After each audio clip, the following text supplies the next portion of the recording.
पूस की रात प्रेमचंद्र की एक नई कहानी के साथ। मैं ऋतु द्विवेदी।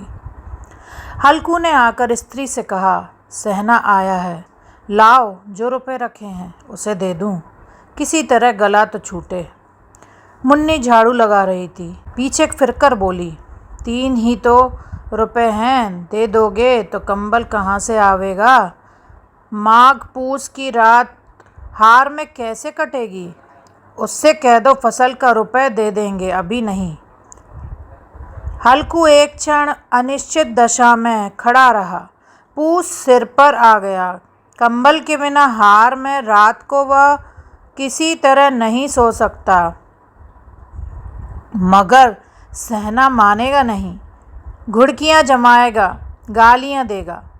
बला से जाड़ों में मरेंगे, बला तो सिर से टल जाएगी। यह सोचता हुआ वह अपना भारी भरकम डील लिए हुए, जो उसके नाम को झूठा सिद्ध करता था, स्त्री के समीप आ गया और खुशामद करके बोला, ला दे दे, गला तो छूटे, कंबल के लिए कोई दूसरा उपाय सोचूंगा।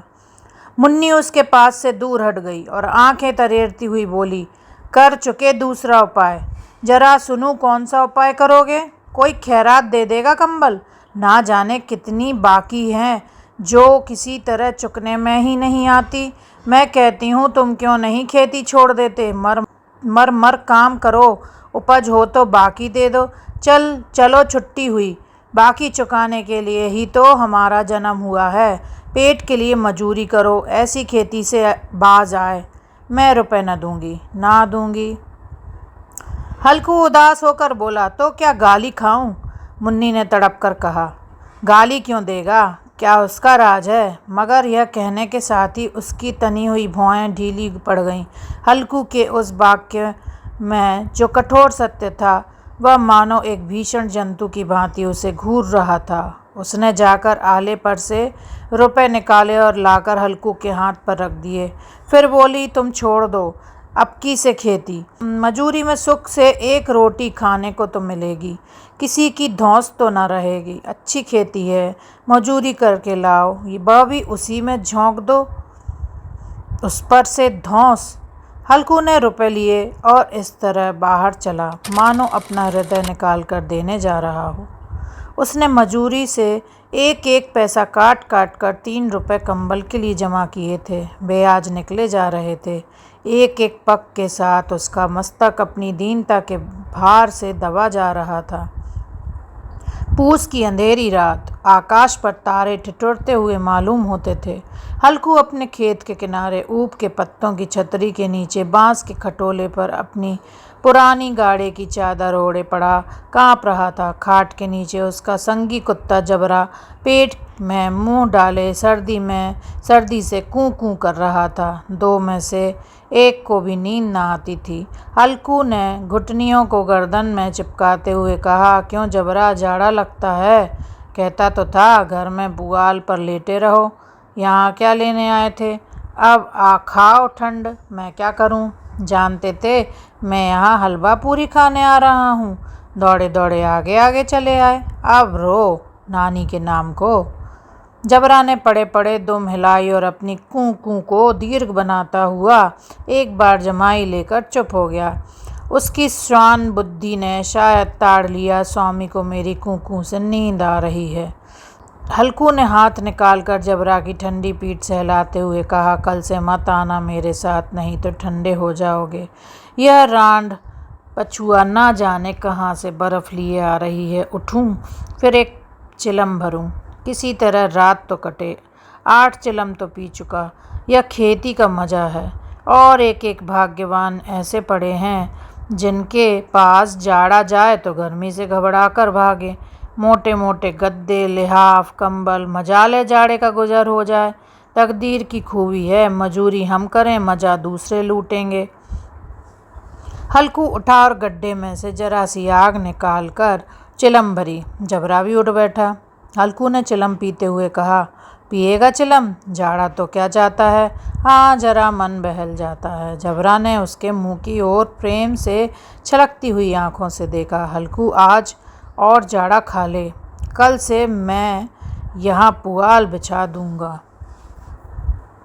उसी में घुसकर बैठना, तब जाड़ा न लगेगा। जबरा ने अगले पंजे उसकी घुटनियों पर रख दिए और उसके मुंह के पास अपना मुंह ले गया। हल्कू को उसकी गर्म सांस लगी। चिलम पीकर हल्कू फिर लेटा और निश्चय करके लेटा कि चाहे कुछ भी हो, अब की सो जाऊंगा। पर एक ही क्षण से उसके हृदय में कंपन होने लगा। कभी इस करवट लेटता, कभी उस करवट पर। जाड़ा किसी पिशाच की भांति उसकी छाती को दबाए हुए था। जब किसी तरह ना रहा गया तो उसने जबरा को धीरे से उठाया और उसके सिर को थपथपाकर उसे अपनी गोद में सुला लिया। कुत्ते की देह से ना जाने कैसी दुर्गंध आ रही थी, पर उसे अपनी गोद में चिपटाए हुए वह ऐसे सुख का अनुभव कर रहा था जो इधर महीनों से उसे ना मिला था। जबरा शायद समझ रहा था कि स्वर्ग यहाँ है, और हल्कू की पवित्र आत्मा में तो उस कुत्ते के प्रति घृणा की गंध तक न थी। अपने किसी अभिन्न मित्र या भाई को भी वह इतनी तत्परता से गले लगाता। वह अपनी दीनता से आहत न था जिसने आज उसे इस दशा को पहुंचा दिया। नहीं, इस अनोखी मैत्री ने जैसे उसकी आत्मा के सब द्वार खोल दिए थे और उसका एक एक अणु प्रकाश से चमक रहा था। सहसा जबरा ने किसी जानवर की आहट पाई। इस विशेष आत्मीयता ने उसमें एक नई स्फूर्ति पैदा कर दी थी जो हवा के ठंडे झोंकों को तुच्छ समझती थी। वह झटपट उठा और छतरी के बाहर आकर भौंकने लगा। हल्कू ने उसे कई बार चुमकार कर बुलाया, पर वह उसके पास न आया। हार के चारों तरफ दौड़ दौड़ कर भूखता रहा। एक क्षण के लिए आ भी जाता तो तुरंत ही फिर दौड़ता। कर्तव्य हृदय में अरमान की भांति उछल रहा था। 1 घंटा और गुजर गया। रात ने शीत को हवा में धधकाना शुरू किया। हल्कू उठ बैठा और दोनों घुटनों को छाती से मिलाकर सिर को उसमें छिपा लिया। फिर भी ठंड कम न हुई। ऐसा जान पड़ता था सारा रक्त जम गया है, धमनियों में रक्त की जगह हिम बह रहा है। उसने झुककर आकाश की ओर देखा। अभी कितनी रात बाकी है। सप्तऋषि अभी आकाश में आधे भी नहीं चढ़े, ऊपर आ जाएंगे, तब कहीं सवेरा होगा। अभी पहर से ऊपर रात है। हल्कू के खेत से कोई एक गोली के टप्पे पर आमों का एक बाग था। पतझड़ शुरू हो गई थी। बाग में पत्तियों का ढेर लगा हुआ था। हल्कू ने सोचा चलकर पत्तियां बटोरूं और उन्हें जलाकर खूब तापूं। रात को कोई मुझे पत्तियां बटोरते देखे तो समझे कोई भूत है। कौन जाने कोई जानवर ही छिपा बैठा हो, मगर अब तो बैठे नहीं रहा जाता। उसने पास के अरहर के खेत में जाकर कई पौधे उखाड़ लिए और एक झाड़ू बनाकर हाथ में सुलगता हुआ उपला लिए बगीचे की तरफ चला। जबरा ने उसे आते देखा तो पास आया और दुम हिलाने लगा। हल्कू ने कहा, अब तो नहीं रहा जाता जबरा, चलो बगीचे में पत्तियां बटोर कर तापें, टाँटे हो जाएंगे, तब फिर आकर सोएंगे।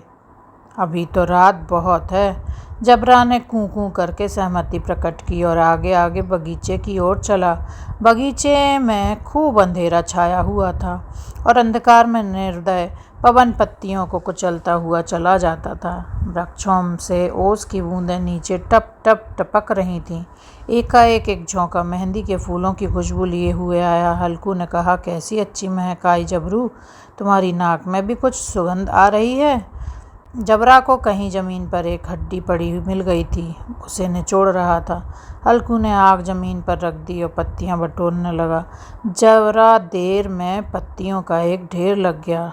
हाथ ठिठुरे जाते थे, नंगे पांव गले जाते थे और वह पत्तियों का पहाड़ खड़ा कर रहा था।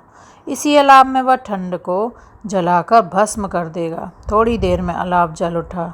उसकी लौ ऊपर वाले वृक्ष की पत्तियों को छू छू कर भागने लगी। उस अस्थिर प्रकाश में बगीचे के विशाल वृक्ष ऐसे मालूम होते थे मानो उस अथाह अंधकार को अपने सिरों पर संभाले हुए हों। अंधकार के उस अनंत सागर में वह यह प्रकाश एक नौका के समान हिलता मचलता हुआ जान पड़ता था। हल्कू अलाव के सामने बैठा आग ताप रहा था। एक क्षण में उसने दोहर उतार कर बगल में दबा ली और दोनों पांव फैला दिए मानो ठंड को ललकार रहा हो। तेरे जी में जो आए सो कर, ठंड की असीम शक्ति पर विजय पाकर वह विजय गर्व को हृदय में छिपा न सकता था। उसने जबरा से कहा, क्यों जबरू, अब ठंड नहीं लग रही है? जबरा ने कू करके मानो कहा, अब क्या ठंड लगती ही रहेगी। पहले से यह उपाय न सूझा, नहीं तो इतनी ठंड क्यों खाते? जबरा ने पूंछ हिलाई। अच्छा आओ इस तालाब को कूद कर पार करें, देखें कौन निकल जाता है। अगर जल गए बच्चा तो मैं दवा करूँगा। जबरा ने सघनी राशि की ओर कातर नेत्रों से देखा। मुन्नी से कल ना कह देना, नहीं तो लड़ाई करेगी। यह कहता हुआ वो उछला और उस तालाब के ऊपर से साफ निकल गया। पैरों में जरा लपटें लगीं पर वह कोई बात न थी। जबरा आग के गिर्द घूमकर उसके पास आ खड़ा हुआ। हल्कू ने कहा, चलो चलो, इसकी सही नहीं, ऊपर से कूद कर जाओ। वह फिर कूदा और तालाब के इस पार आ गया। पत्तियां जल चुकी थीं। बगीचे में फिर अंधेरा छाया। राख के नीचे कुछ कुछ आग बाकी थी, जो हवा का झोंका आ जाने पर जाग उठती थी, पर एक क्षण में फिर आंखें बंद कर लेती थी। हल्कू ने फिर चादर ओढ़ ली और गर्म राख के पास बैठा एक गीत गुनगुनाने लगा। उसके बदन में गर्मी आ गई थी। ज्यों-ज्यों शीत बढ़ती जाती थी, उसे आलस से दबाए लेता था। जबरा जोर से भूंककर खेत की ओर भागा। हल्कू को ऐसा मालूम हुआ कि जानवरों का एक झुंड उसके खेत में आया है। शायद नील गायों का झुंड था। उनके कूदने दौड़ने की आवाज़ें साफ कान में आ रही थीं। फिर ऐसा मालूम हुआ कि खेत में चर रही हैं। उनके चरने की आवाज़ चर सुनाई देने लगी। उसने दिल में कहा, नहीं, जबरा के होते कोई जानवर खेत में नहीं आ सकता। नोच ही डाले, मुझे भ्रम हो रहा है कहीं कहाँ। अब तो कुछ नहीं सुनाई देता। मुझे भी कैसा धोखा हुआ। उसने जोर से आवाज़ लगाई, जबरा जबरा। जबरा भूंकता रहा, उसके पास ना आया। फिर खेत में चर जाने की आहट मिली। जब वह अपने को धोखा ना दे सका, उसे अपनी जगह से हिलना जहर लग रहा था। कैसे दंदाया हुआ बैठा था। इस जाड़े पाले में खेत में जाना, जानवरों के पीछे दौड़ना असूझ जान पड़ा। वह अपनी जगह से ना हिला।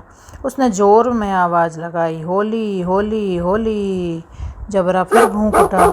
जानवर खेत चर रहे थे। फसल तैयार है। कैसी अच्छी खेती थी, पर ये दुष्ट जानवर उसका सर्वनाश किए डालते हैं। हल्कू पक्का इरादा करके बैठा और 2-3 कदम चला। एकाएक हवा का ऐसा ठंडा चुभने वाला बिच्छू के डंक का सा झोंका लगा कि वह फिर बुझते हुए तालाब के पास आ बैठा और राख को कुरेद कर अपनी ठंडी देह को गरमाने लगा। जबरा अपना गला फाड़े डालता था। नील गायें खेत का सफाया किए डालती थीं और हल्कू गर्म राख के पास शांत बैठा हुआ था। अकर्मण्यता ने रस्सियों की भांति उसे चारों तरफ से जकड़ रखा था। वह उसी राख के पास गर्म जमीन पर चादर ओढ़कर सो गया। सवेरे जब उसकी नींद खुली तब चारों तरफ धूप फैल गई थी और मुन्नी कह रही थी, क्या आज सोते ही रहोगे? तुम यहाँ आकर रम गए और उधर सारा खेत चौपट हो गया। हल्कू ने उठकर कहा, क्या तू खेत से होकर आ रही है? मुन्नी बोली, हाँ, सारे खेत का सत्यानाश हो गया। भला ऐसा भी कोई सोता है? तुम्हारे यहाँ मड़ैया डालने से क्या हुआ? हल्कू ने बहाना किया, मैं मरते मरते बचा। तुझे अपने खेत की पड़ी है। पेट में ऐसा दर्द हुआ कि मैं ही जानता हूँ। दोनों फिर खेती की ढान पर आए। देखा सारा खेत रौंदा पड़ा हुआ है और जबरा मड़ैया के नीचे चित्त लेटा है, मानो प्राण ही ना हो। दोनों खेत की दशा देख रहे थे। मुन्नी के मुख पर उदासी छाई थी, पर हल्कू प्रसन्न था। मुन्नी ने चिंतित होकर कहा, अब मजूरी करके मालगुजारी भरनी पड़ेगी। हल्कू ने प्रसन्न मुख से कहा, रात की ठंड में यहाँ सोना तो ना पड़ेगा।